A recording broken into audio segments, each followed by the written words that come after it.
The Future of Humanity in 100 Years, Part 1. The World of 2126 begins here. Imagine waking up one morning and realizing you are no longer in the present day. The calendar reads the year 2126, a full century ahead of where we stand today. Cities look familiar, but also strangely different. Transportation is quieter, faster, almost invisible. Buildings seem alive, adapting to weather, energy needs, and human presence. Artificial intelligence is everywhere, not as a tool you open on a screen, but as something woven directly into daily life. And perhaps the most surprising change: humans themselves may no longer be exactly what they once were. The future is often imagined as either perfect or catastrophic. Flying cars, robot servants, or total collapse. But reality is usually more complex.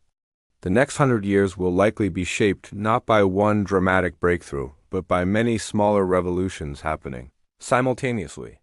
Technology, biology, climate, space exploration, artificial intelligence, all converging. To understand where humanity might be heading, we need to look at where we are right now. Human progress has never moved in a straight line. For thousands of years, change was slow. Entire generations lived and died without seeing major technological shifts. But in the last 2 centuries, that pattern has accelerated dramatically. Electricity, airplanes, computers, the internet, smartphones, each innovation arrived faster than the last. And today, technological change is happening at a pace unprecedented in human history. Artificial intelligence, for example, is evolving faster than most experts predicted even a decade ago. Systems that once struggled with simple tasks can now write, design, diagnose diseases, and even assist scientific research. If this trajectory continues, and most evidence suggests it will, AI in 100 years may not just assist humans. It may collaborate with us in ways we cannot fully imagine today. But this does not necessarily mean humans become obsolete. Historically, technology has changed jobs rather than eliminating humanity's role entirely. When machines replaced manual labor during the Industrial Revolution, new professions emerged. The same pattern occurred with computers and the internet. The next century will likely see a similar transformation. Routine tasks will increasingly be automated. Manufacturing, transportation, logistics, and even parts of medicine and law may rely heavily on intelligent systems. But creativity, critical thinking, emotional intelligence, and innovation will remain deeply human strengths. Education itself may transform completely. Instead of standardized classrooms, future learning could be personalized by tutors that understand each student's cognitive style, emotional state, and pace of learning. Knowledge could be delivered through immersive simulations rather than textbooks. Imagine studying ancient Rome not by reading about it, but by walking through a fully reconstructed digital city, interacting with its environment as if you were truly there. Healthcare may undergo an equally profound shift. Continuous biometric monitoring could detect diseases years before symptoms appear. Genetic analysis might allow personalized treatments tailored to each individual's biology. Some conditions that are currently life-threatening could become manageable or even curable. Longevity research is already exploring ways to slow aging at the cellular level. While immortality remains unlikely, significant increases in healthy lifespan are scientifically plausible. Living to 100 or even 120 years may become far more common. But longer lives bring new questions. How will society adapt to extended lifespans?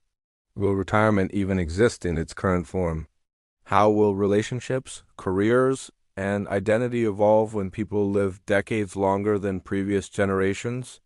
Technology may also reshape where and how we live. Cities of the future could become highly efficient ecosystems, buildings generating their own energy, transportation networks fully autonomous, waste systems designed around near-total recycling.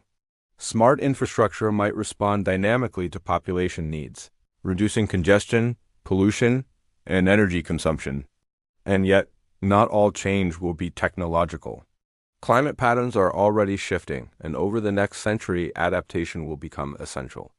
Coastal cities may redesign shorelines. Agriculture may rely on climate-resilient crops. Water management technologies will likely become critical in many regions. Human ingenuity has historically responded to environmental challenges with innovation.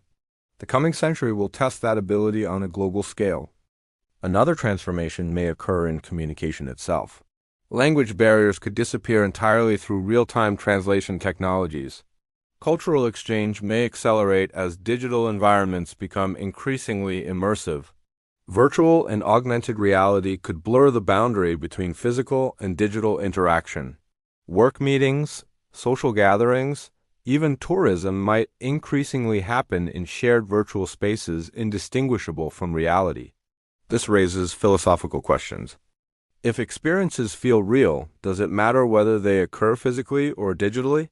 How will identity evolve in a world where people can present themselves in multiple virtual forms? These questions are no longer science fiction. Early versions of these technologies already exist today. Projecting forward 100 years suggests they will become deeply integrated into daily life. But perhaps the most important point to remember is this: the future is not predetermined. Predictions about the future often reflect current fears and hopes more than actual outcomes. Technological progress can solve problems, but it can also create new ones. Human choices will shape how these tools are used. Cooperation, governance, ethical frameworks, and cultural adaptation will play as much of a role as innovation itself.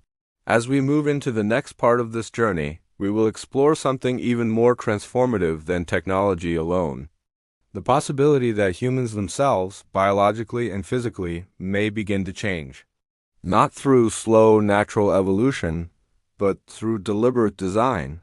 And that could redefine what it means to be human.